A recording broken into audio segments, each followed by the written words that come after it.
Bonjour mes chers, je m'appelle Céline, j'ai 86 ans et aujourd'hui je vais partager avec vous une histoire que j'ai gardée secrète pendant près de 50 ans.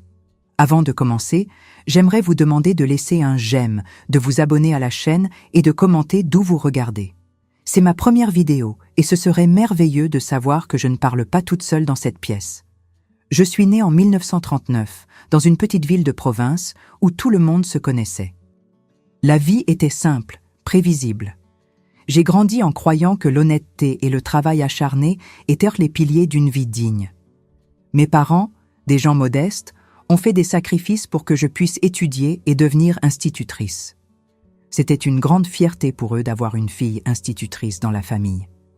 C'est à l'école où j'enseignais que j'ai rencontré Amédée en 1965. Il est apparu pour inscrire son neveu, du moins c'est ce qu'il a dit à l'époque. Grand, bien habillé, avec un sourire qui illuminait la pièce, Amédée se démarquait dans cette petite ville. Il disait être représentant commercial, voyageant dans toute la région.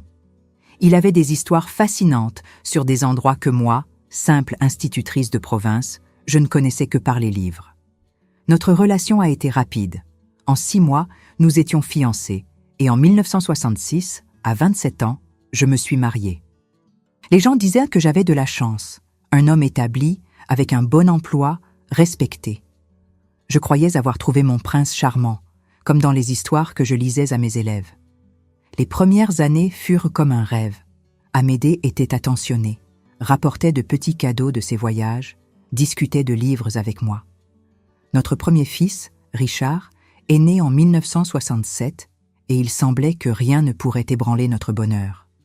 Quand Laura est arrivée en 1970, notre famille semblait complète. C'est vers 1968, presque 2 ans après notre mariage, que j'ai remarqué pour la première fois quelque chose d'étrange. Cette nuit-là, je me suis réveillée en sursaut. J'ai toujours eu le sommeil léger, surtout après la naissance de Richard. J'ai remarqué qu'Amédée n'était pas dans le lit. L'horloge indiquait 2h17 du matin. Je me suis levée inquiète, pensant qu'il était peut-être malade. Je l'ai appelé à voix basse dans la maison, sans réponse. La porte de derrière était entr'ouverte, laissant entrer un rayon de clair de lune. Je me suis approchée de la fenêtre de la cuisine et c'est alors que j'ai vu quelque chose qui resterait gravé dans ma mémoire pour toujours. Dans le jardin, sous la lumière argentée de la pleine lune, Amédée était accroupi, creusant soigneusement. Il portait des gants, ce que j'ai trouvé étrange pour quelqu'un qui remuait la terre au milieu de la nuit. À côté de lui, une bouteille sombre. Elle semblait être de vin, mais était vide. J'ai observé en silence pendant qu'il finissait de creuser un petit trou, déposait la bouteille avec un soin extrême, puis recouvrait le tout de terre, lissant la surface, comme s'il voulait effacer toute trace. Je suis rapidement retournée au lit, faisant semblant de dormir quand il est revenu. Le lendemain matin, tout en préparant le café, j'ai demandé négligemment où il était allé pendant la nuit. Amédée m'a regardée surprise pendant un instant, mais a vite retrouvé ce charme qui m'avait conquise. « Tu as remarqué ? Pardonne-moi de t'avoir réveillée, ma chérie. C'est juste une tradition familiale, un rituel que mon grand-père m'a enseigné. Il doit être fait à la pleine lune pour attirer la prospérité. Les hommes de la famille le font depuis des générations. » Il semblait si sincère que je n'ai pas posé plus de questions. Cet après-midi-là, j'ai vu quand il a planté une petite pousse de rue à l'endroit où il avait enterré la bouteille. Pour protéger le rituel, a-t-il expliqué. J'ai même trouvé touchant que cet homme moderne et sophistiqué maintienne une tradition familiale si particulière. Lors des pleines lunes suivantes, le rituel se répétait. Parfois, je faisais semblant de dormir et l'observais par la fenêtre. D'autres fois, je posais des questions sur les bouteilles le lendemain, recevant toujours des explications variées. C'est un remède pour le sol. J'enterre des pièces pour multiplier notre fortune. Ce sont des prières écrites pour la protection de la famille. Le jardin s'est peu à peu garni de nouvelles plantes. Basilic, romarin, fenouil, chacune marquant l'emplacement d'une bouteille. Une nuit, environ 1 an après la première fois, j'ai surpris Amédée dans le salon, préparant l'une des bouteilles. Il y avait des papiers à l'intérieur qu'il pliait soigneusement avant de les insérer dans la bouteille. Quand il m'a vu, il a rapidement tout rangé. « Que sont ces papiers ?» ai-je demandé curieuse. Juste des notes, des noms de clients qui ont besoin de chance dans leurs affaires, a-t-il répondu, embrassant mon front. Il vaut mieux que tu ne t'impliques pas là-dedans, ma chérie. Mon grand-père disait que le rituel perd son effet si les femmes y participent. C'était Amédée, il avait toujours une réponse à tout. Et moi, jeune et amoureuse, j'acceptais ses explications sans trop les remettre en question. Après tout, il était un bon mari et père, il travaillait dur. Nos enfants ne manquaient jamais de rien. Et s'il avait cette petite excentricité d'enterrer des bouteilles dans le jardin, eh bien, qui n'a pas ses propres manies? Au fil des années suivantes, le rituel des bouteilles est simplement devenu un aspect de plus de notre routine familiale. À chaque pleine lune, une nouvelle bouteille était enterrée, une nouvelle plante était ajoutée à notre jardin. C'était comme si Amédée créait un jardin secret, chaque plante marquant un moment spécifique de nos vies. J'ai fini par trouver cela plutôt romantique, à sa manière particulière. À une occasion, lorsqu'Amédée a voyagé pendant 2 semaines en 1970, la curiosité l'a emporté. Profitant de son absence, j'ai décidé de déterrer l'une des bouteilles juste pour voir ce qu'elle contenait réellement. J'ai choisi le pied de basilic, l'un des premiers qu'il avait planté. J'ai creusé soigneusement, trouvé la bouteille, mais quand je l'ai tenue dans mes mains, un étrange sentiment de culpabilité m'a envahi. C'était comme si j'envahissais quelque chose de très intime, violant sa confiance.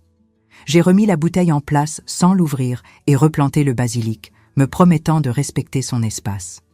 Chaque couple a ses secrets, m'a dit ma mère une fois, quand j'ai vaguement évoqué les bizarreries d'Amédée. S'il est bon pour toi et les enfants, ne cherche pas où tu n'es pas invité. C'était le conseil typique de cette époque. Les femmes ne devaient pas trop questionner leur mari, surtout quand la vie familiale semblait stable. Les années passaient tranquillement. Richard grandissait fort et intelligent, montrant déjà une aptitude pour les chiffres, comme son père. Laura, notre cadette, était curieuse et bavarde. Elle adorait m'accompagner à l'école où j'enseignais. Notre vie suivait le cours attendu pour une famille de classe moyenne en France dans les années 1970. Ce n'est qu'en 1972, alors que nous étions mariés depuis 6 ans, que j'ai commencé à remarquer des changements subtils dans le comportement d'Amédée. Ses voyages d'affaires sont devenus plus fréquents et plus longs. À son retour, il semblait distant, préoccupé. Le rituel des bouteilles continuait religieusement, mais maintenant, il prenait encore plus de précautions pour que je ne l'entende pas les préparer. Je me souviens clairement d'une nuit où le téléphone a sonné pendant le dîner. Amédée a répondu et son visage a changé instantanément. Il n'a prononcé que des monosyllabes, est sorti dans le couloir et a continué la conversation à voix basse. Quand il est revenu, il a dit qu'il devrait voyager le lendemain, une urgence avec un client important. C'était la première fois que je doutais de ses paroles. Il y avait quelque chose dans ses yeux, une tension qui ne correspondait pas à un simple voyage d'affaires.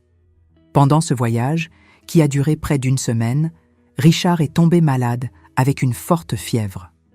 J'ai essayé de contacter Amédée à l'hôtel où il disait qu'il serait, mais on m'a informé qu'aucun client portant son nom ne s'y était enregistré.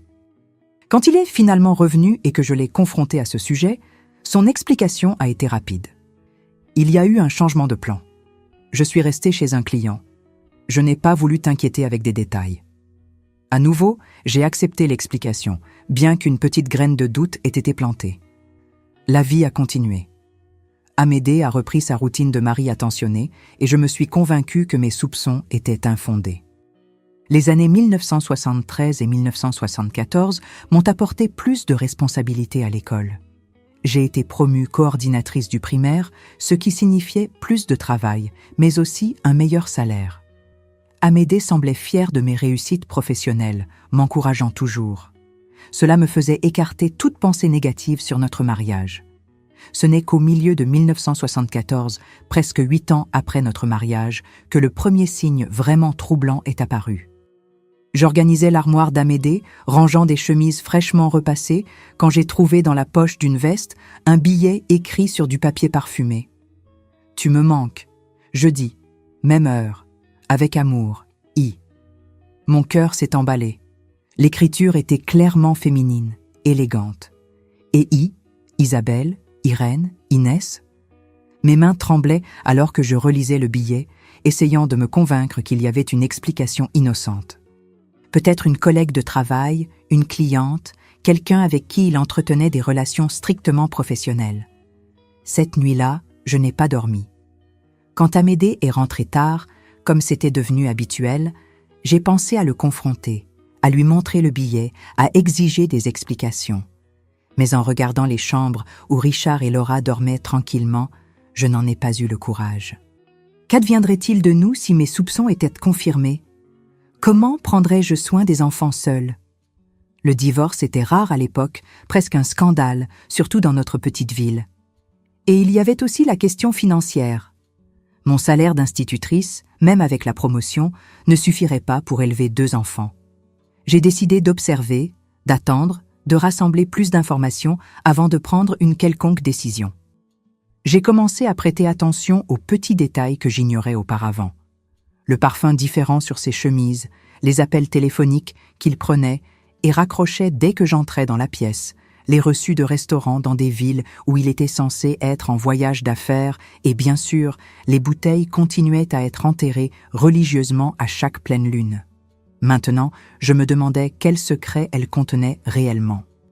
S'agissait-il simplement de superstitions innocentes, comme il l'avait toujours affirmé, ou y avait-il quelque chose de plus sombre, lié à cette mystérieuse I et aux mensonges que je soupçonnais désormais qu'il racontait?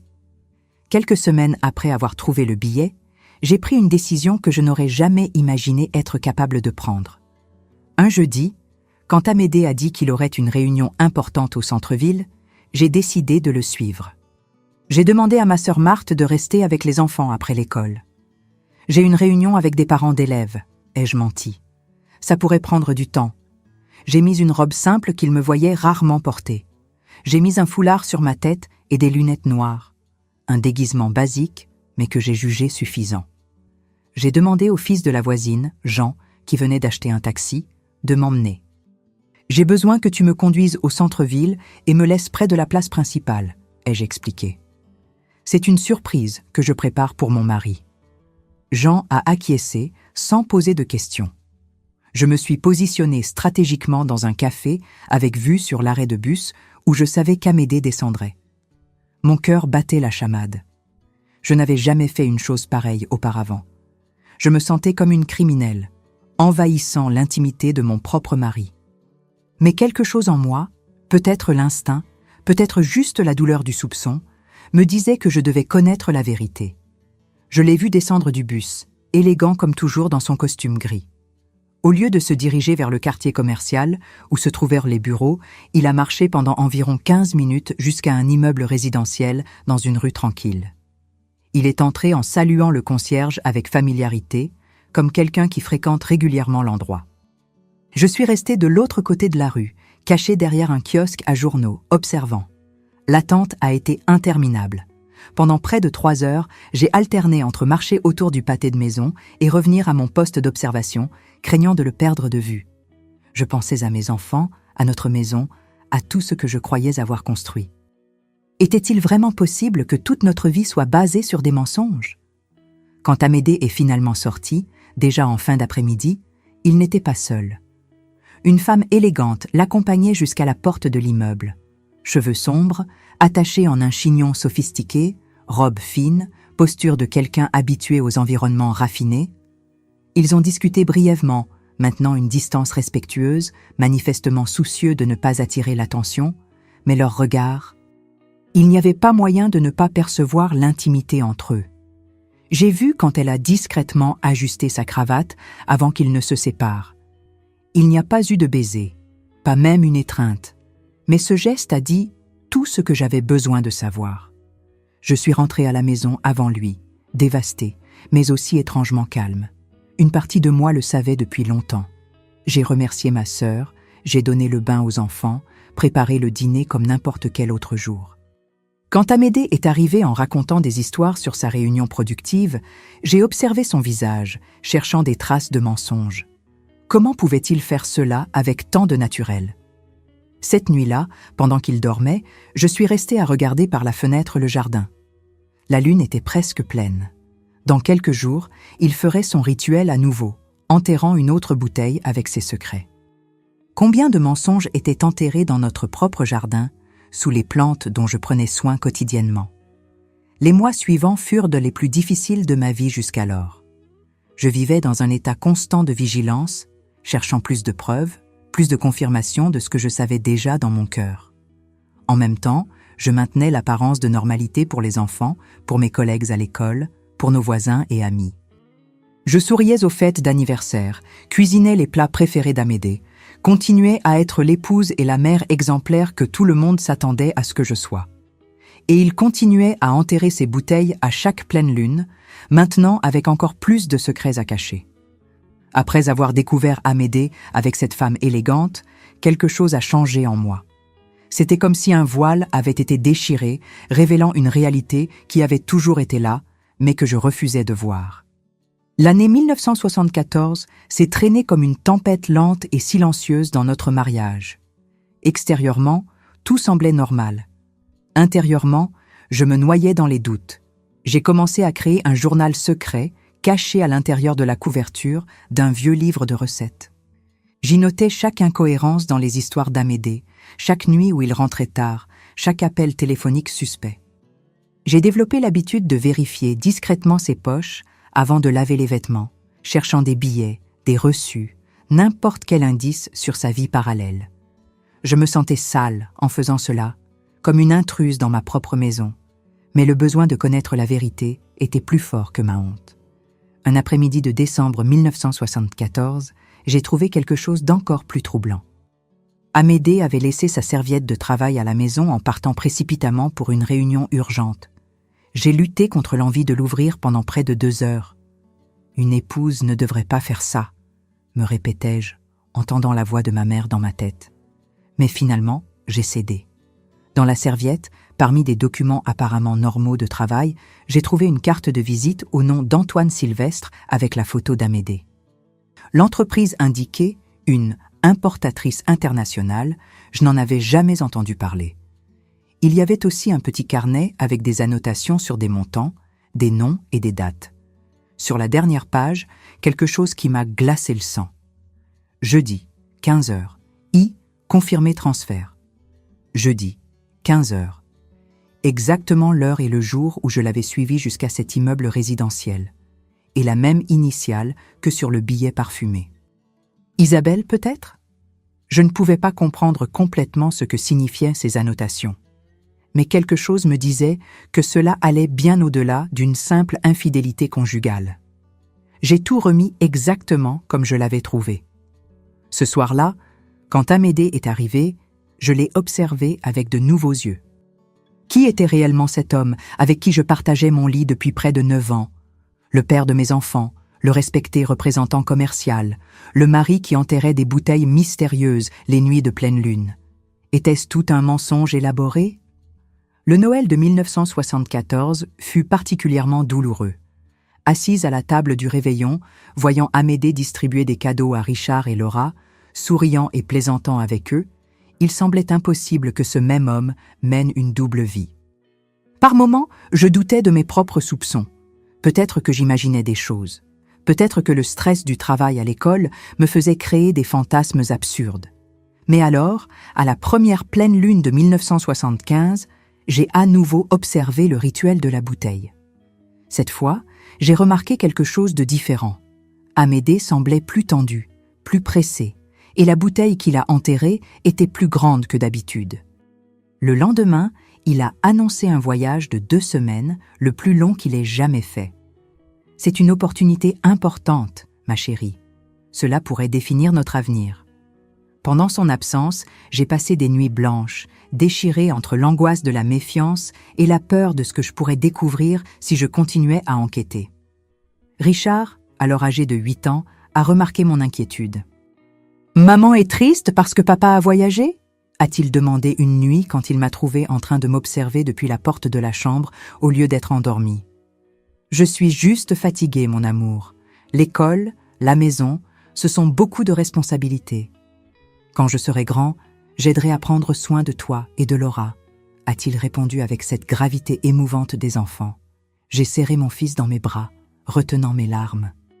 Quelle que soit la vérité sur Amédée, Nos enfants ne méritaient pas que leur enfance soit entachée par mes problèmes conjugaux.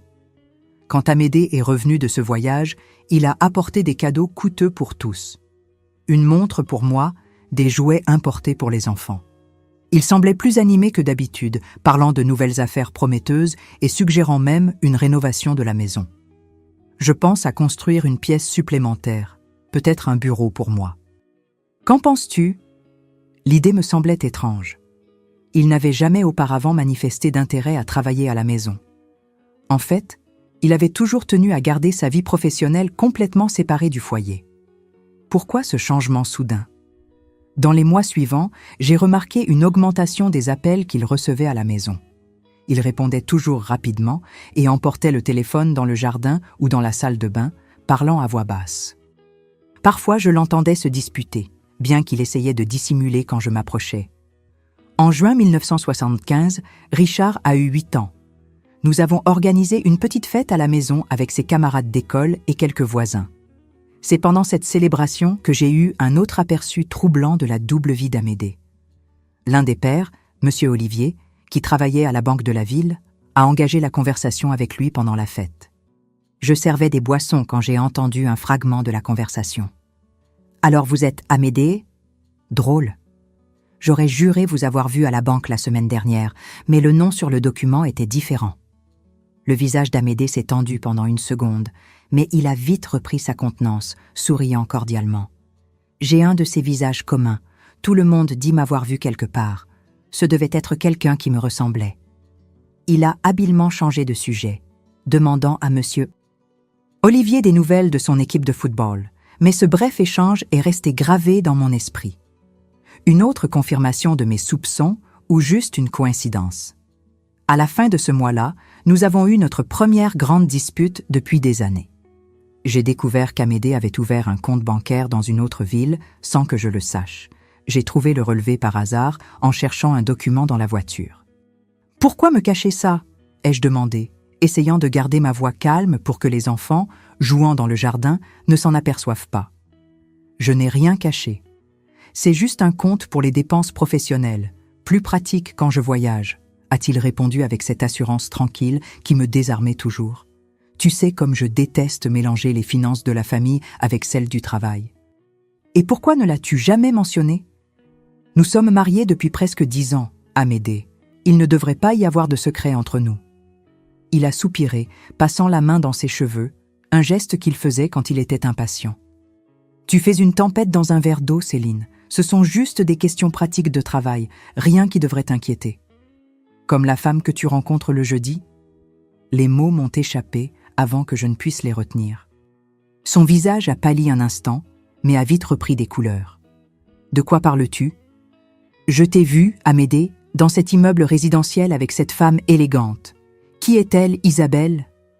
C'était comme si un masque était tombé brièvement. Ses yeux se sont durcis et, pendant une seconde, j'ai vu un homme que je ne reconnaissais pas. Puis, aussi rapidement qu'elle était apparue, cette expression a cédé la place à l'Amédée de toujours. Calme, maîtrisée, légèrement amusée. « Tu m'as suivi ? Je suis surpris, Céline. Je n'aurais jamais imaginé que tu sois le genre d'épouse qui espionne son mari. » Sa voix avait un ton de déception qui m'a fait me sentir coupable, comme si j'étais celle qui avait tort dans cette situation. Cette femme est la veuve d'un client important. Je l'aide à organiser les affaires du défunt. Je pensais que tu me faisais confiance. Je voulais le croire.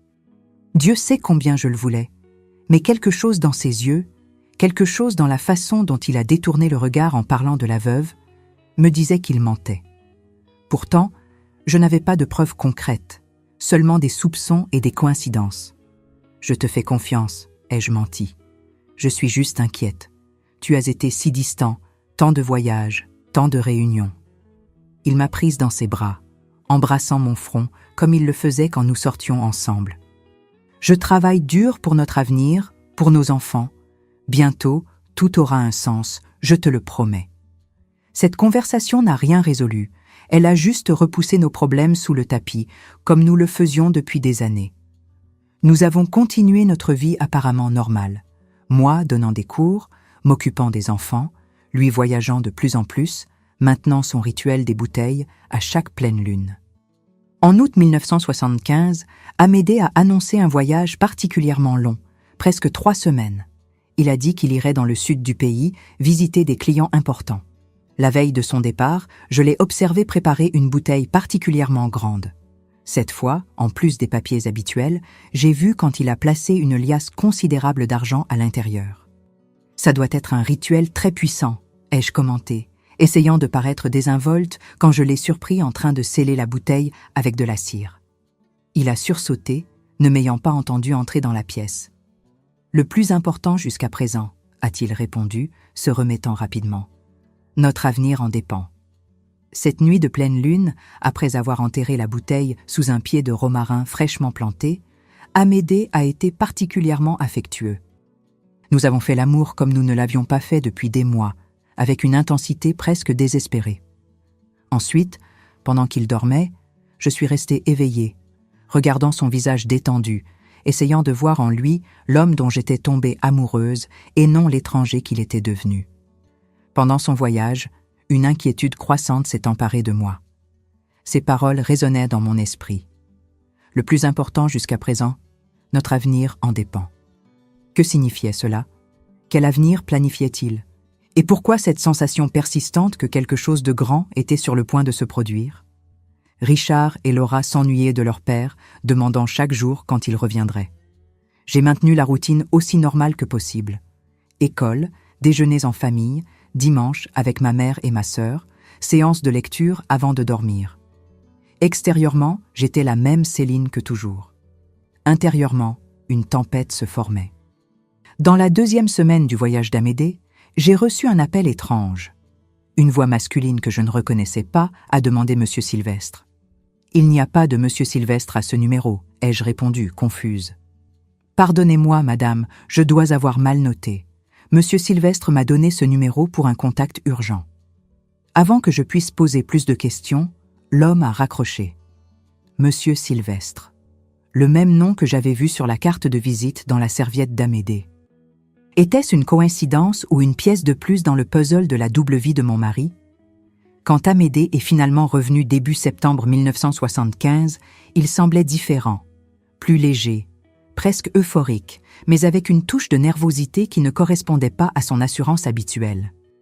Il a rapporté des cadeaux extravagants, un collier de perles pour moi, qui coûtait certainement plus que ce que nous pouvions nous permettre, un ensemble d'encyclopédies importées pour Richard, une poupée en porcelaine très coûteuse pour Laura. « D'où vient tout cet argent, Amédée ?» ai-je demandé quand nous étions seuls. « J'ai conclu une affaire importante, la plus grande de ma carrière, » a-t-il répondu en souriant. « Bientôt, je n'aurai plus besoin de voyager autant. Je pourrai passer plus de temps avec vous. » Il y avait quelque chose dans son ton, une urgence que je n'ai pas comprise à l'époque, comme s'il essayait de me convaincre, ou peut-être de se convaincre lui-même. Dans les semaines suivantes, Amédée a passé plus de temps à la maison que d'habitude. Il jouait avec les enfants, aidait aux devoirs, s'est même proposé pour cuisiner quelquefois, quelque chose qu'il n'avait jamais fait auparavant. Il semblait faire ses adieux, bien que je ne m'en sois pas rendu compte à l'époque. Un soir d'octobre, pendant que je lavais la vaisselle du dîner, le téléphone a sonné. Amédée a répondu, et son expression a changé instantanément. Il a parlé seulement par monosyllabes, me regardant nerveusement. Quand il a raccroché, il a annoncé qu'il devrait voyager à nouveau en urgence. « Mais tu viens de rentrer. Tu as promis de passer plus de temps avec nous. » ai-je protesté. « C'est la dernière fois, Céline. Après ce voyage, tout sera différent, je promets. » Quelque chose dans sa façon de le dire m'a fait frissonner. Il y avait une finalité dans ses paroles que je n'ai pas pu déchiffrer à ce moment-là. Nous nous sommes disputés comme jamais auparavant, moi l'accusant de négliger la famille, lui insistant qu'il faisait tout pour nous. Ce fut notre première discussion vraiment sérieuse, avec des paroles dures des deux côtés. Le lendemain matin, il est parti tôt, encore tendu par la dispute de la veille. Il a embrassé les enfants avec une tendresse inhabituelle, s'attardant sur l'étreinte. Pour moi, juste un baiser, rapide et formel. Je reviendrai dans 3 jours, au maximum. Ce fut la dernière fois que j'ai vu Amédée vivant. Cet après-midi d'octobre 1975, le téléphone a sonné à 16h37, heure qui est restée gravée dans ma mémoire comme si elle était marquée au fer rouge. Je corrigeais les copies de mes élèves à la table de la cuisine, tandis que Richard faisait ses devoirs et que Laura coloriait un dessin sur le sol du salon. Un jour ordinaire qui, en une seconde, se transformerait en tournant décisif de ma vie. « Madame Céline Dubois ?» a demandé une voix masculine inconnue. « Oui, c'est moi. Ici le docteur Paul Martin de l'hôpital Sainte-Croix. » Il a fait une pause si lourde que j'ai senti mon estomac se nouer avant même qu'il ne continue. « Je regrette de vous informer que votre mari, Amédée Dubois, a été admis dans nos urgences il y a environ 1 heure avec un infarctus aigu du myocarde. » Mes oreilles ont commencé à bourdonner. Les mots suivants arrivaient comme à travers un tunnel. Tentative de réanimation. Malheureusement, il n'a pas survécu. Nous sommes désolés pour votre perte. Il doit y avoir une erreur. Ai-je entendu ma propre voix dire, comme si elle venait de loin. Mon mari est en voyage d'affaires à Marseille. Madame, il a été trouvé dans une salle de réunion à l'hôtel central ici en ville. Il avait ses documents qui confirment son identité. Nous avons besoin que vous veniez à l'hôpital pour les procédures nécessaires. Je me souviens d'avoir regardé mes enfants, ignorant la tragédie qui venait de s'abattre sur nous, et pensé « Comment vais-je leur dire ?» La pièce tournait, et pendant un moment, j'ai cru que j'allais m'évanouir, mais je ne pouvais pas. Maintenant, il n'y avait que moi. Juste moi pour tout gérer. « Je serai là dans 30 minutes, ai-je répondu avec un calme que je ne savais pas posséder. J'ai appelé ma voisine, Madame Carmen, lui demandant de rester avec les enfants sans entrer dans les détails. J'ai juste dit que c'était une urgence familiale. Je me suis changé mécaniquement comme un automate. Les procédures furent un flou de bureaucratie et de douleur, reconnaissance du corps.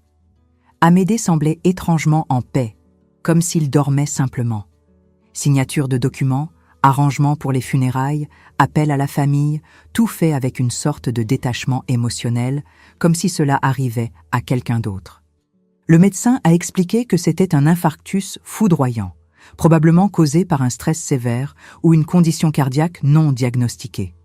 Amédée n'avait que 45 ans, apparemment en bonne santé.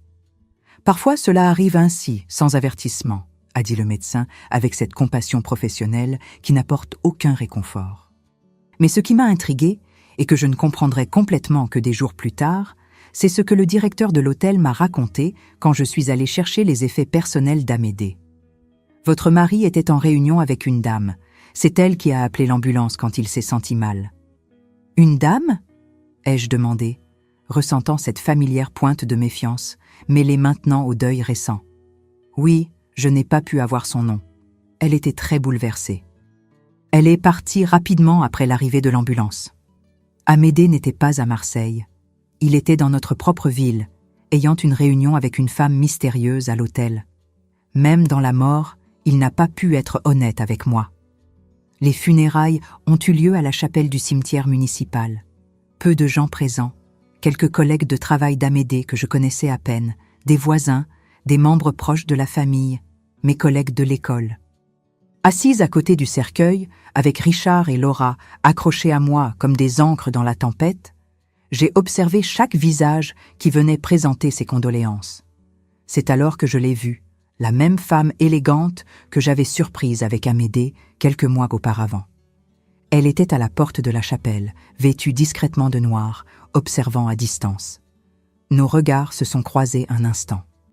Elle ne s'est pas approchée, n'a pas signé le livre de présence, n'a parlé à personne, est simplement restée là quelques minutes, puis a disparu comme une apparition. À ce moment-là, au milieu de la douleur déchirante de la perte, et avec mes enfants dans les bras, je n'avais pas d'espace émotionnel pour traiter cette présence. Je l'ai juste enregistrée, l'archivant au fond de mon esprit comme un autre mystère à résoudre quand j'aurai la force. Les jours qui ont suivi l'enterrement ont été un exercice de survie. Se lever, préparer les enfants pour l'école, se présenter au travail avec un sourire forcé, répondre aux questions gentilles mais invasives. Comment gérez-vous ? Les enfants vont bien ? Y a-t-il quelqu'un qui vous aide ? Ce n'est qu'une semaine après les funérailles, quand j'ai finalement pu m'asseoir pour organiser les documents d'Amédée, que la véritable dimension de mes problèmes s'est révélée. La maison où nous habitions, que je pensais être la nôtre, était hypothéquée. Il y avait des prêts en cours à son nom dont je n'avais absolument pas connaissance. L'assurance vie qu'il avait mentionnée à plusieurs reprises n'existait tout simplement pas. Votre mari a retiré une somme considérable du compte conjoint il y a 3 semaines, m'a informé le directeur de la banque avec une gêne mal dissimulée. Je regrette, mais le solde actuel couvre à peine les frais des funérailles.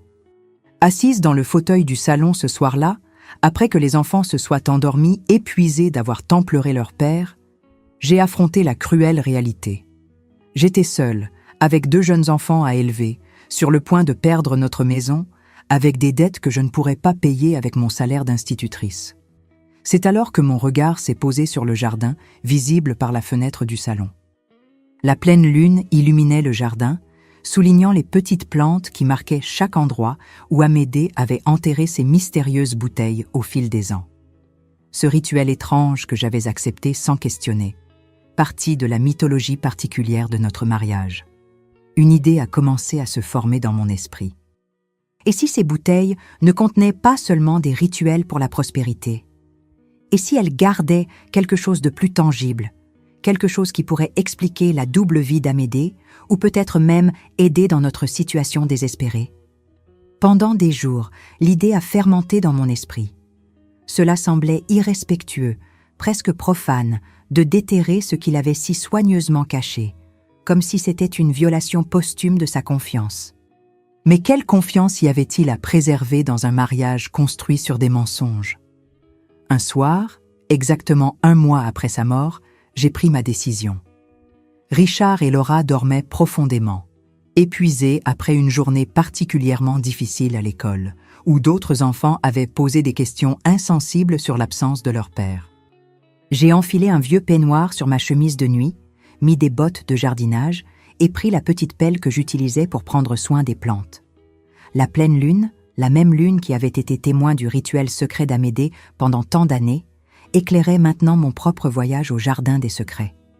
J'ai choisi de commencer par le pied de rue, le plus ancien qui marquait la première bouteille que j'avais vue Amédée enterrée en 1968.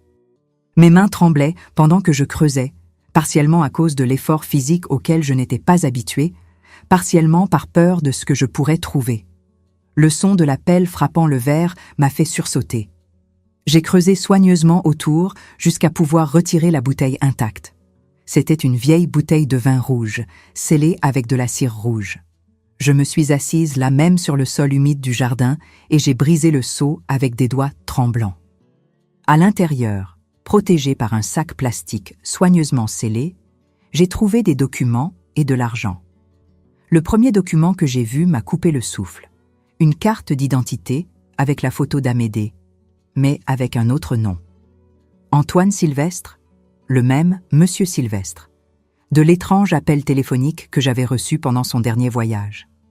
Date de naissance différente, filiation différente, tout différent.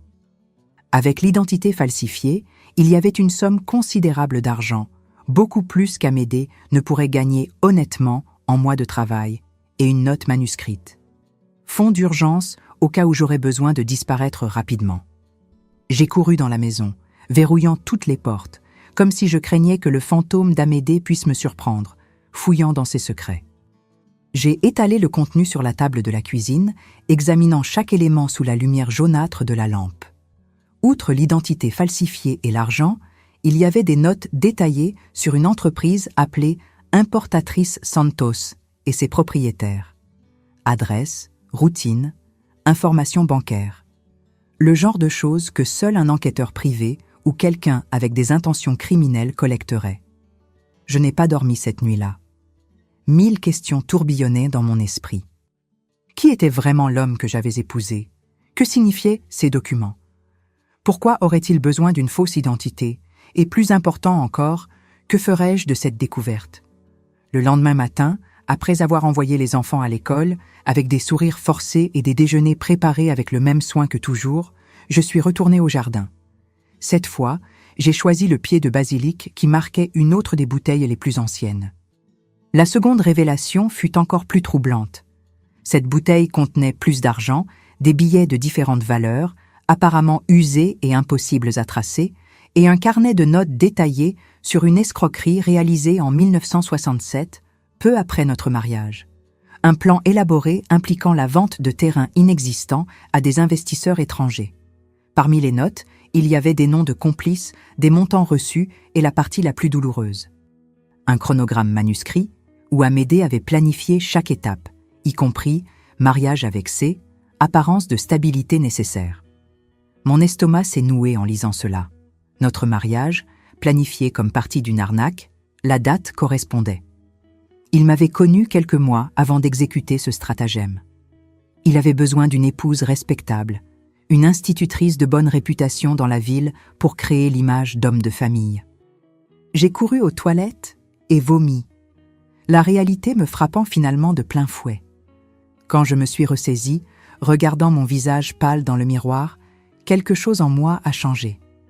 La tristesse et le deuil ont cédé la place à une détermination froide, presque clinique.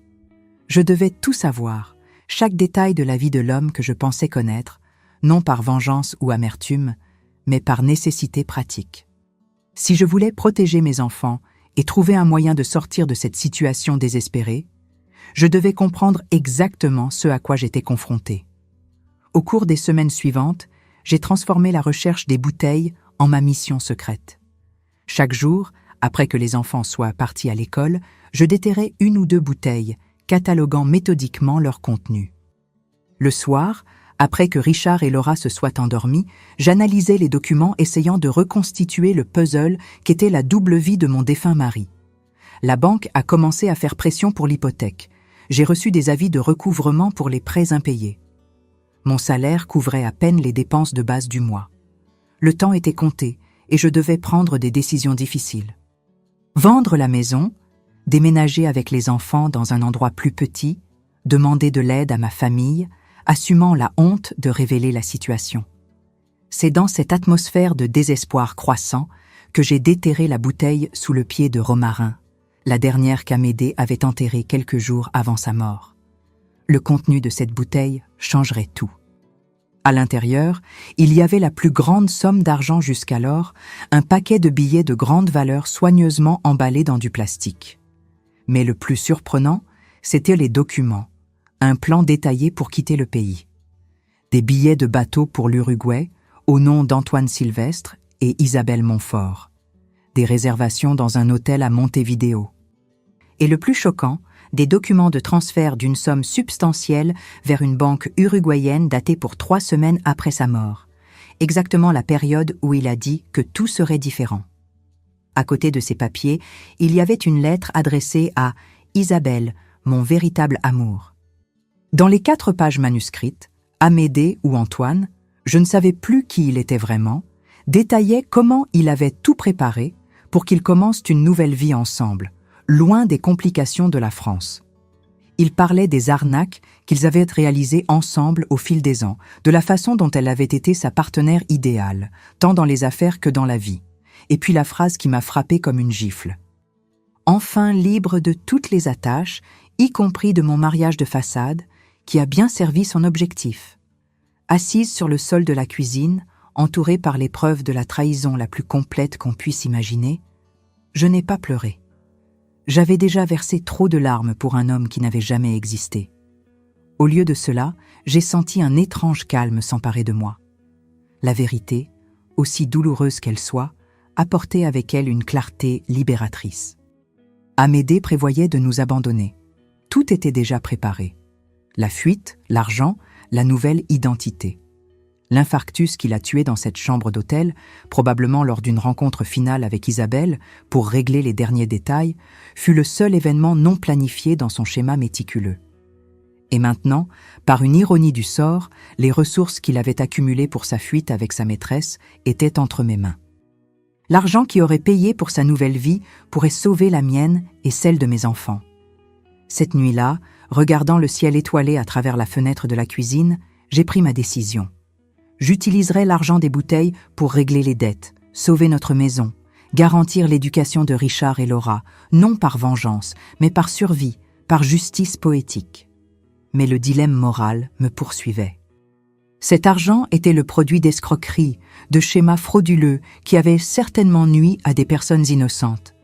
L'utiliser ne ferait-il pas de moi une complice, même tardivement, des crimes d'Amédée?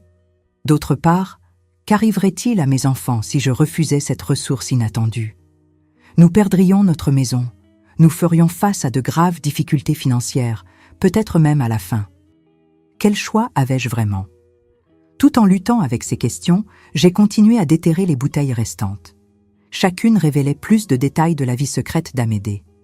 Des stratagèmes élaborés, de multiples fausses identités, des registres d'arnaques réalisés dans différentes villes, des listes de victimes avec des montants extorqués, et dans chaque bouteille, invariablement, quelques mentions à I ou Isabelle. La femme qui, j'ai découvert alors, avait été sa partenaire depuis bien avant qu'il ne me connaisse. La femme avec qui il prévoyait de s'enfuir, abandonnant la famille qu'il avait utilisée simplement comme couverture pratique. La question qui martelait dans mon esprit était « Que savait Isabelle de moi, de Richard et Laura? Avait-elle visité notre maison à un moment, observé notre routine, ri de mon ignorance ?» L'idée me tourmentait, augmentant la sensation d'avoir vécu un mensonge pendant presque 10 ans. 2 semaines après avoir commencé mes excavations, ayant déterré presque la moitié des bouteilles dispersées dans le jardin, j'ai pris une décision qui changerait le cours de ma vie pour toujours. Après des nuits d'insomnie et de débats intérieurs, j'ai pris ma décision à l'aube d'un jour de novembre 1975. L'horloge indiquait 3h17 quand j'ai placé la dernière feuille de papier dans la cheminée, observant les registres des arnaques d'Amédée se transformer en cendres. J'ai gardé uniquement les documents qui prouvaient sa double identité et les lettres à Isabelle, non comme forme de torture émotionnelle, mais comme rappel de ce que je ne permettrai plus jamais dans ma vie. Des illusions. Ce matin-là, j'ai visité la banque. Pas notre banque habituelle où Amédée était connue, mais une autre dans une ville voisine. J'ai ouvert un compte à mon nom, avec une partie de l'argent trouvé dans les bouteilles. La somme était suffisante pour régler l'hypothèque et les prêts en suspens, avec une réserve qui garantirait l'éducation des enfants et notre survie pour les prochaines années, si gérée avec soin. Héritage d'une tante éloignée, ai-je expliqué au directeur curieux sur l'origine de ce montant en espèces. Il n'a pas posé plus de questions que nécessaire. Une veuve récente, avec 2 jeunes enfants, n'éveille pas les soupçons. De retour dans notre ville, j'ai utilisé l'argent pour régler toutes les dettes laissées par Amédée. À chaque chèque que j'émettais, chaque reçu que je signais, je ressentais un mélange de soulagement et de culpabilité. Cet argent avait été obtenu en trompant des gens qui traversaient peut-être des difficultés à cause des arnaques d'Amédée et Isabelle, mais c'était aussi la seule chose qui empêcherait mes enfants de perdre le toit au-dessus de leur tête.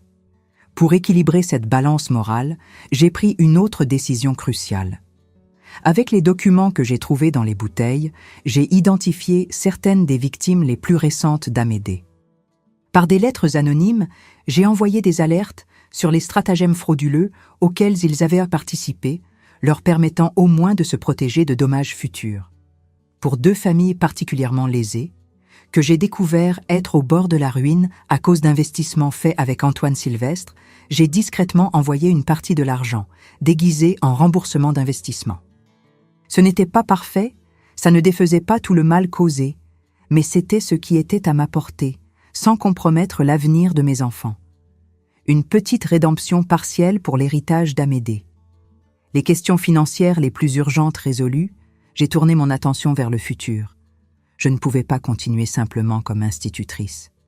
Le salaire ne serait pas suffisant à long terme, surtout considérant que la réserve d'argent des bouteilles, bien que substantielle, ne durerait pas éternellement. En décembre 1975, j'ai visité un petit local commercial à vendre près de l'école où j'enseignais. C'était un magasin modeste, auparavant une cordonnerie qui avait fermé quand le propriétaire avait pris sa retraite. L'endroit était parfait, central, assez pour attirer des clients, suffisamment petit pour être géré par une personne seule et à quelques minutes à pied de notre maison. Le 15 janvier 1976, j'ai inauguré la papeterie Nouveau Chemin, un nom qui pour les autres était simplement commercial, mais pour moi symbolisait bien plus. Avec des étagères pleines de cahiers, crayons, stylos et toutes sortes de fournitures scolaires, plus une petite section de livres pour enfants et didactiques, l'affaire était modeste, mais prometteuse.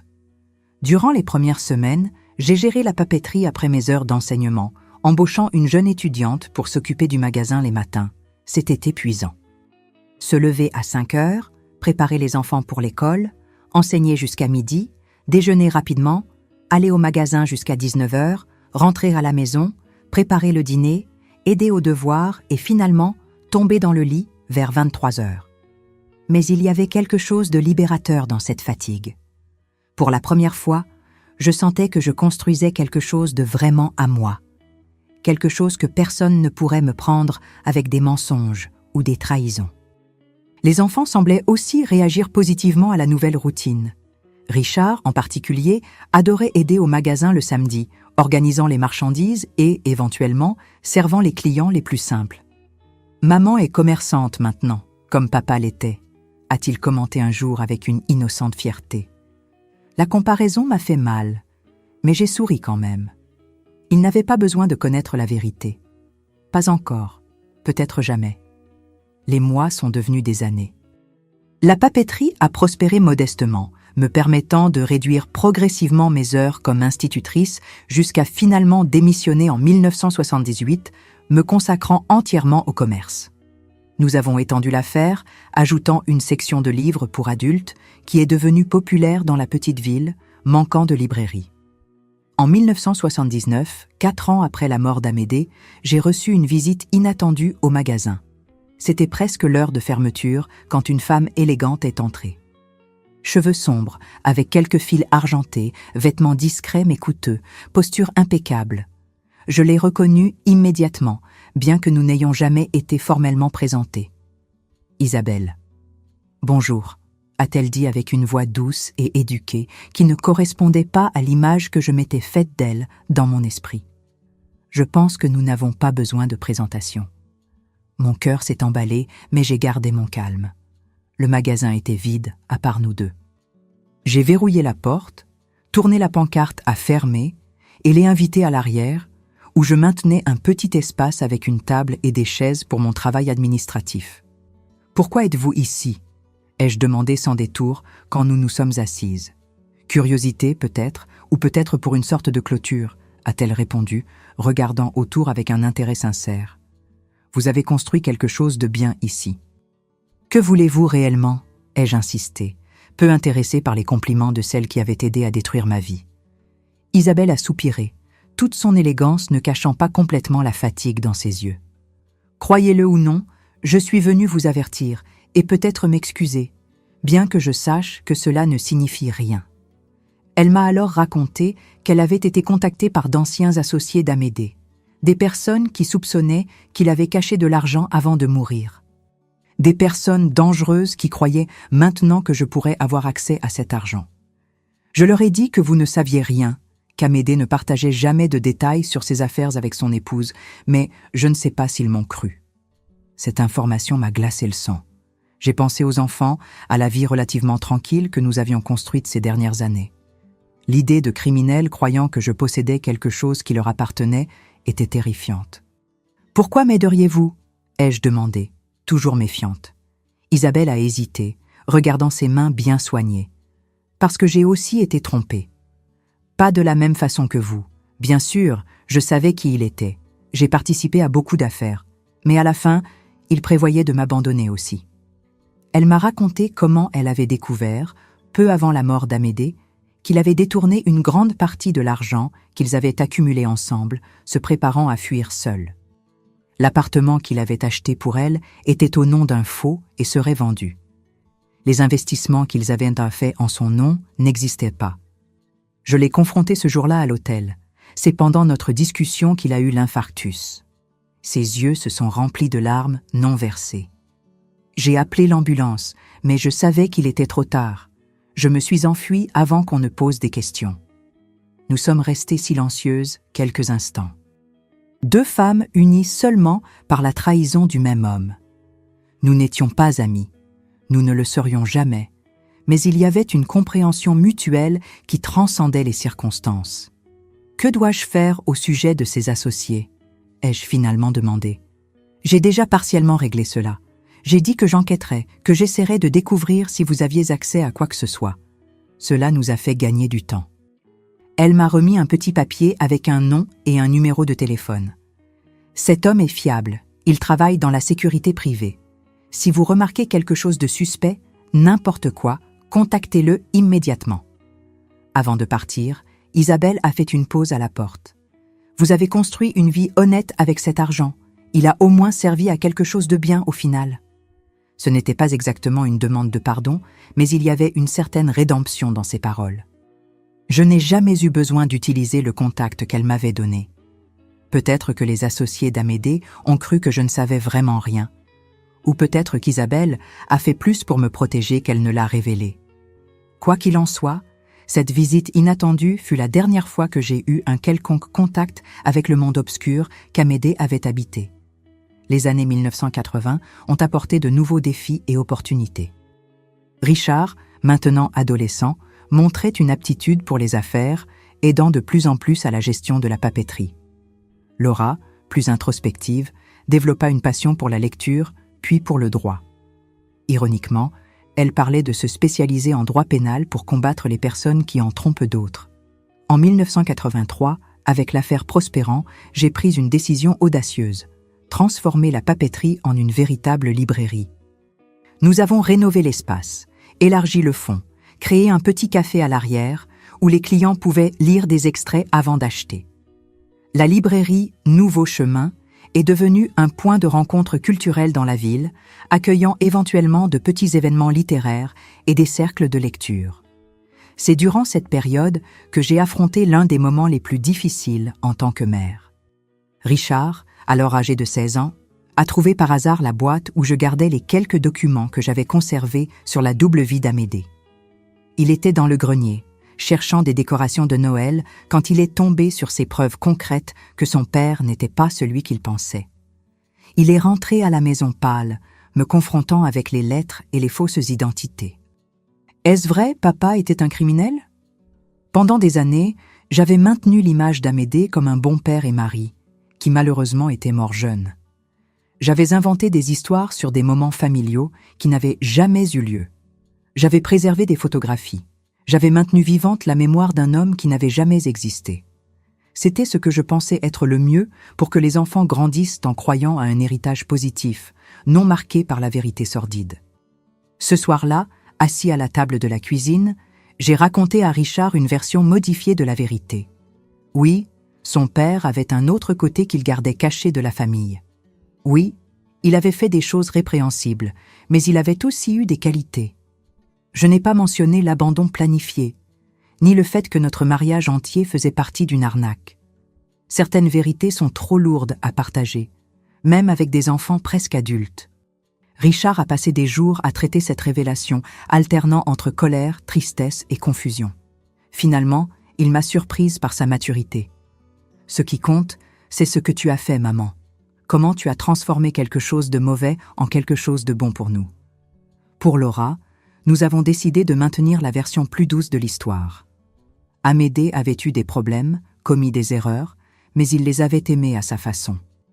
Elle n'avait que 13 ans, encore trop jeune pour faire face à la vérité complète. Richard a accepté de garder le secret pour sa sœur, créant entre nous un lien spécial de complicité et de compréhension.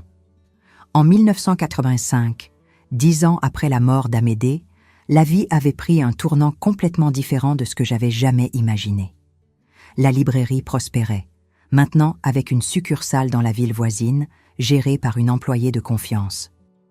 Richard, sur le point d'entrer à l'université en administration des affaires, démontrait déjà un talent naturel pour les affaires.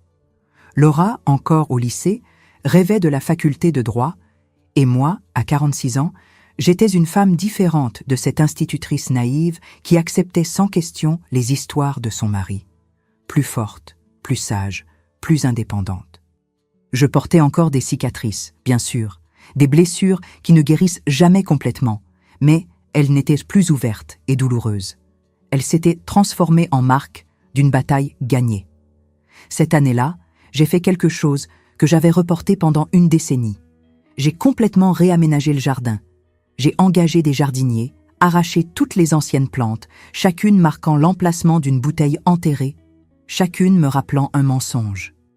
À leur place, nous avons créé un espace entièrement nouveau, un petit jardin avec un banc, une pergola et des fleurs saisonnières.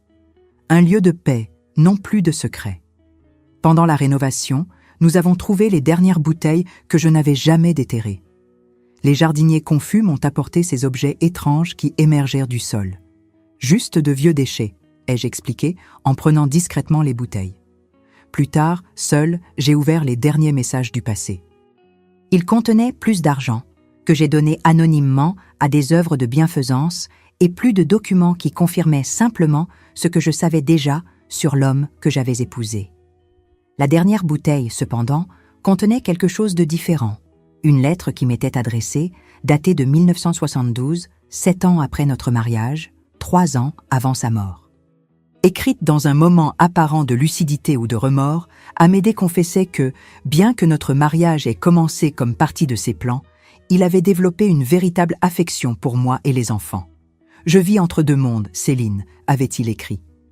Un de mensonges que je ne peux abandonner, et un autre de vérité simple que je ne mérite pas. Peut-être qu'un jour, je trouverai le courage de choisir le bon chemin, mais je crains qu'il ne soit trop tard. Je ne sais pas si j'ai cru ces mots. Peut-être n'était-il qu'une manipulation de plus, une autre tentative d'avoir un plan B au cas où ces stratagèmes échoueraient. Ou peut-être y avait-il une étincelle d'humanité dans cet homme complexe, une brève fenêtre sur une âme capable de reconnaître la valeur de ce qu'il sacrifiait au nom de son avidité. Quoi qu'il en soit, j'ai brûlé la lettre avec les autres documents. Le passé était finalement enterré, non dans des bouteilles secrètes, mais dans les cendres d'une vie qui n'existait plus. Le futur, mon futur, le futur de mes enfants, serait construit non sur des mensonges enterrés, mais sur la simple vérité que j'ai apprise de la façon la plus difficile. Nous sommes définis non par ce qui nous arrive, mais par ce que nous en faisons. Et ce que j'ai fait, c'est transformer les bouteilles de mensonges d'Amédée en graines d'une vie nouvelle, honnête et finalement vraiment mienne. Les années qui ont suivi la rénovation du jardin ont été florissantes, non seulement pour les nouvelles plantes qui ont remplacé les marques des secrets d'Amédée, mais aussi pour notre famille et pour les affaires que j'ai construites de mes propres mains. En regardant en arrière maintenant, à 86 ans, je réalise que cette rénovation symbolisait parfaitement la transition que nous avions faite. Transformer un sol contaminé par des mensonges en un jardin de possibilités. En 1986, Richard est entré à l'université d'administration dans la capitale.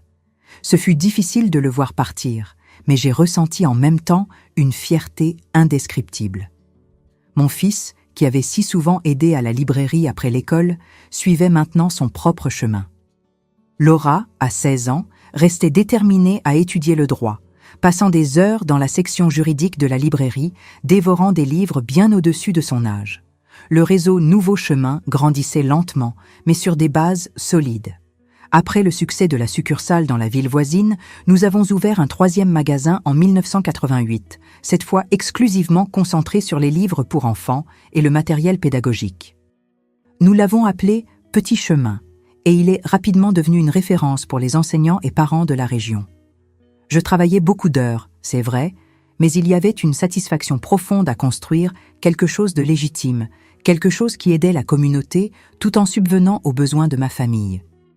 Chaque nouveau client qui partait heureux avec un livre, chaque enseignant qui trouvait du matériel pour ses cours, chaque enfant qui découvrait le plaisir de la lecture dans nos rayons, étaient de petites victoires contre l'héritage obscur qu'Amédée avait tenté de nous laisser. En 1990, j'ai eu 51 ans et cela faisait 1 décennie et demie que j'étais veuve et chef d'entreprise. Un samedi tranquille, alors que j'organisais un nouvel arrivage de livres, j'ai entendu le carillon de la porte. J'ai levé les yeux et me suis figée momentanément. C'était Isabelle, la 2e fois que nous nous rencontrions en 11 ans. « Votre affaire a prospéré », a-t-elle commenté, regardant autour d'elle avec une admiration sincère. Elle semblait plus âgée, naturellement, mais gardait toujours cette élégance qui la caractérisait. « Nous devons parler, si vous avez un moment. » Je l'ai conduite au petit bureau à l'arrière, comme je l'avais fait des années auparavant. Cette fois, cependant, la rencontre avait un objectif différent. Isabelle était malade, un cancer agressif avec un pronostic réservé. « Je ne suis pas venue chercher de la sympathie », a-t-elle précisé, remarquant mon expression.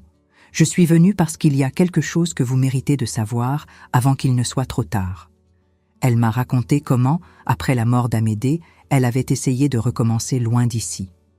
Elle a utilisé ses compétences et une partie de l'argent qu'elle a pu récupérer pour ouvrir une petite galerie d'art à Paris. De l'art légitime, pas de contrefaçon, a-t-elle garanti avec un sourire ironique.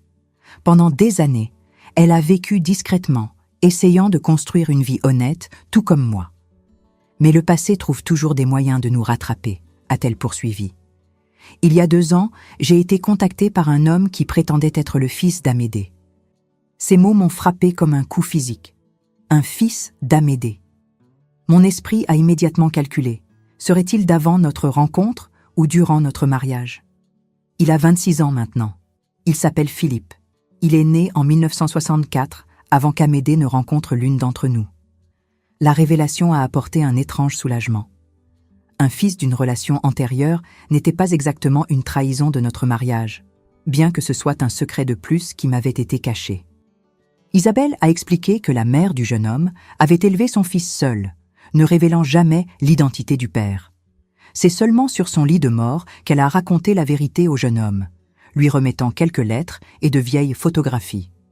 Philippe, curieux de ses origines, a passé des années à chercher des indices sur son père, jusqu'à finalement localiser Isabelle grâce à des connaissances communes du passé. Il ne sait rien des affaires d'Amédée. Il croit que son père était vraiment représentant commercial et ne sait rien de vous ou de vos enfants. « Pourquoi me raconter cela maintenant ?» ai-je demandé, traitant encore l'existence d'un beau-fils que je n'ai jamais connu. « Parce qu'il mérite de savoir qu'il a des frères et sœurs, et vos enfants méritent de savoir qu'ils ont un demi-frère. Pas maintenant, pas immédiatement, mais quand vous sentirez que c'est le bon moment. » Elle m'a remis une enveloppe. Voici son contact, quelques photographies. La décision d'utiliser cela vous appartient entièrement. J'ai gardé cette enveloppe pendant des mois, indécise sur ce que je devais faire de cette information. Richard terminait l'université, prêt à prendre la direction du réseau de librairies. Laura venait d'entrer à la faculté de droit. Révéler l'existence d'un demi-frère signifierait rouvrir les blessures du passé, soulever à nouveau des questions sur qui était réellement leur père. Ce n'est qu'en 1992, quand Richard a obtenu son diplôme et est revenu travailler définitivement dans les affaires familiales, que j'ai finalement partagé le secret avec mes enfants. Je les ai réunis à la maison un dimanche d'automne et leur ai parlé de Philippe. Vous êtes adultes maintenant, capables de prendre vos propres décisions. Si vous voulez le rencontrer, je vous soutiendrai. Si vous préférez garder vos distances, je respecterai cela aussi. À ma surprise, tous deux ont manifesté un intérêt immédiat à rencontrer leur demi-frère. Peut-être que la possibilité d'avoir un lien supplémentaire avec le père qu'ils avaient à peine connu était trop puissante pour l'ignorer.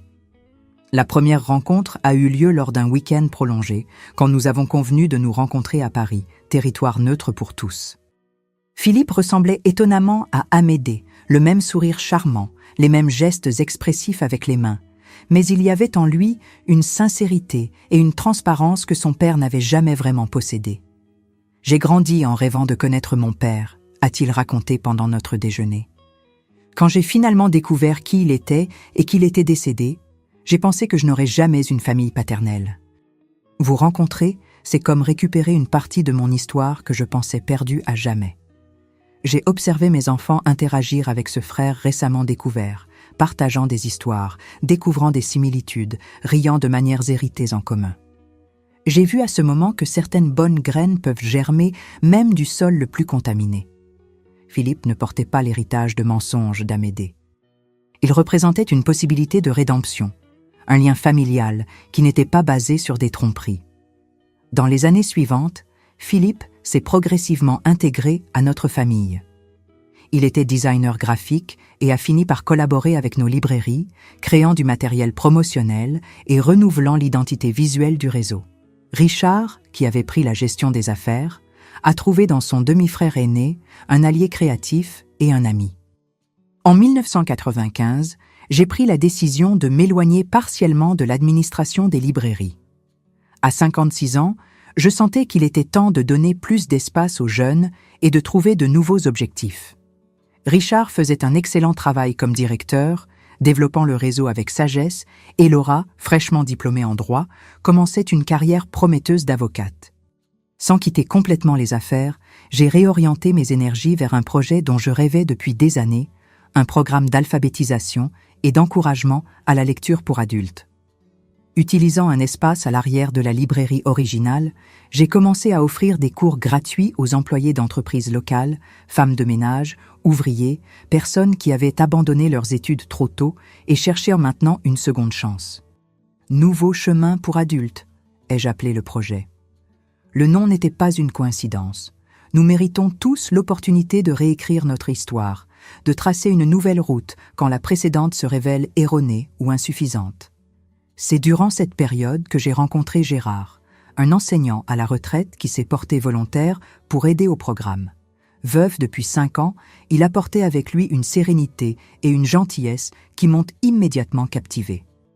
Nous avons commencé comme collègues, puis amis, et à ma surprise, à 58 ans, je me suis retrouvée à nouveau amoureuse. Je n'ai jamais pensé que cela m'arriverait à nouveau, lui ai-je confessé un soir où nous nous promenions dans le jardin qui avait remplacé l'ancien champ de bouteilles enterrées. « La vie réserve toujours des surprises, parfois bonnes », a-t-il répondu, prenant ma main comme si c'était le geste le plus naturel du monde. Nous ne nous sommes pas mariés officiellement, mais avons construit une relation basée sur le respect mutuel et la transparence absolue. Je lui ai raconté toute la vérité sur Amédée, sur les bouteilles, sur comment j'avais reconstruit ma vie. Gérard a écouté sans jugement, offrant seulement compréhension et admiration pour le parcours que j'avais affronté. « Vous avez transformé le poison en remède », a-t-il dit. « Je ne connais pas beaucoup de personnes avec cette force. » Le tournant du millénaire a apporté de nouveaux défis et joies. Le réseau de librairies a affronté la concurrence croissante des grandes chaînes et plus tard, des ventes en ligne. Richard, toujours visionnaire, a adapté l'affaire en se concentrant sur des niches spécifiques et sur l'expérience unique qu'une librairie locale peut offrir.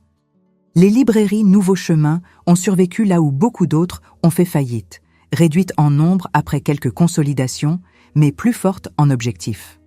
Laura a construit une carrière remarquable comme avocate, se spécialisant justement dans les cas de fraude financière et de protection du consommateur.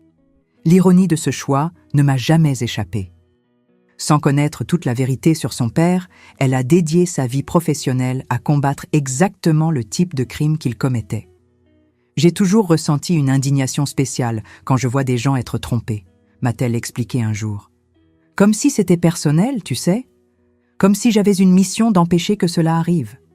Philippe s'est marié en 2003 et j'ai été invitée à occuper la place de la mère lors de la cérémonie. Un honneur qui m'a profondément émue. Voir ce jeune homme qui était entré dans nos vies si tardivement m'accepter comme une figure maternelle a été l'une des grandes joies inattendues de ma vie. Gérard nous a quittés en 2007 après une brève bataille contre un cancer du poumon.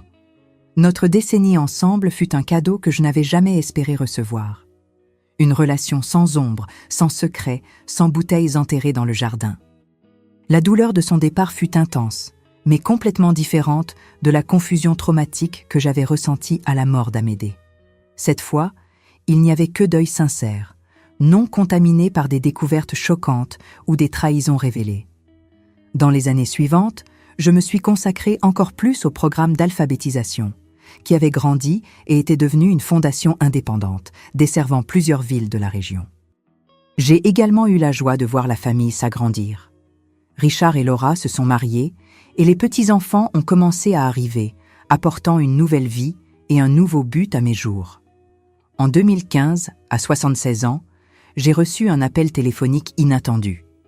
Isabelle était décédée et son avocat exécutait ses dernières volontés, parmi lesquelles la livraison d'une boîte scellée qui m'était adressée. À l'intérieur de la boîte, j'ai trouvé un journal détaillé qu'Isabelle avait tenu pendant les années où elle était avec Amédée, accompagné d'une lettre expliquant pourquoi elle pensait que je devrais la voir. Ce registre peut apporter de la douleur, mais aussi des réponses, avait-elle écrit. Je l'ai utilisé pour ma propre guérison, pour comprendre comment j'ai permis d'être manipulée et comment j'ai participé à la manipulation d'autres. Peut-être pourra-t-il vous apporter une forme de clôture ? J'ai lu le journal par petites doses au cours des mois. C'était comme regarder un film sur une vie parallèle qui se déroulait pendant que je vivais ma routine innocente d'institutrice et mère. Isabelle avait documenté des arnaques, des rencontres, des discussions, des promesses faites et rompues. Il y avait des mentions occasionnelles de moi. L'épouse, la façade parfaite, parfois avec dédain, d'autres fois avec une étrange compassion. La dernière entrée, datée de quelques jours avant la mort d'Amédée, révélait qu'Isabelle avait découvert ses plans de fuir seule, l'abandonnant comme il prévoyait de m'abandonner. « Il n'aime personne d'autre que lui-même », avait-elle écrit. Peut-être n'a-t-il jamais aimé. Nous sommes toutes simplement des pièces sur son échiquier, jetables quand elles ne sont plus utiles. J'ai fermé le journal, ne ressentant ni colère ni amertume, mais une étrange paix. Le temps avait transformé ces révélations en simples faits historiques, importants pour comprendre le passé, mais sans pouvoir de blesser le présent. Aujourd'hui, à 86 ans, assise dans cette pièce tandis que j'enregistre cette vidéo, je regarde en arrière et je vois une vie qui a pris des tournants complètement inattendus pour la jeune institutrice qui acceptait sans questionner les étranges bouteilles enterrées par son mari. De la femme d'affaires qui a construit un réseau de librairies à l'épouse trompée et abandonnée, à la matriarche d'une famille étendue qui inclut même un fils qu'Amédée n'a jamais connu. Le jardin où tant de secrets furent enterrés est maintenant un petit oasis entretenu par mes petits-enfants quand ils me rendent visite. Les bouteilles qui contenaient des mensonges ont fait place à des fleurs qui renouvellent leur beauté à chaque saison. Et la femme qui un jour a tremblé de peur face à un avenir incertain, sourit maintenant avec la certitude que nous sommes plus forts et plus résilients que nous ne l'imaginons jamais. Les bouteilles qu'Amédée enterrait à chaque pleine lune cachaient ses secrets les plus sombres, mais aussi, ironiquement, elles contenaient les graines de ma libération. Quand je les ai déterrées, je n'ai pas seulement trouvé trahison et mensonge. J'ai aussi trouvé l'opportunité de tout reconstruire, cette fois sur des bases véritables. S'il y a une leçon que j'aimerais vous laisser, à vous qui me regardez, c'est celle-ci. Nos plus grandes épreuves peuvent devenir nos plus grandes transformations. Ce qui est enterré dans votre jardin, littéralement ou métaphoriquement, peut être douloureux à déterrer, mais c'est peut-être exactement ce que vous devez affronter pour vraiment aller de l'avant. Merci de m'avoir écouté aujourd'hui. Si vous avez aimé cette histoire, n'oubliez pas de laisser un j'aime et de vous abonner à la chaîne Histoire Grand-Mère. Et s'il vous plaît, commentez d'où vous regardez. Même à 86 ans, je suis toujours émue de savoir que mes paroles touchent des cœurs dans toute la France. Après tout, il n'est jamais trop tard pour déterrer des vérités et planter de nouveaux jardins.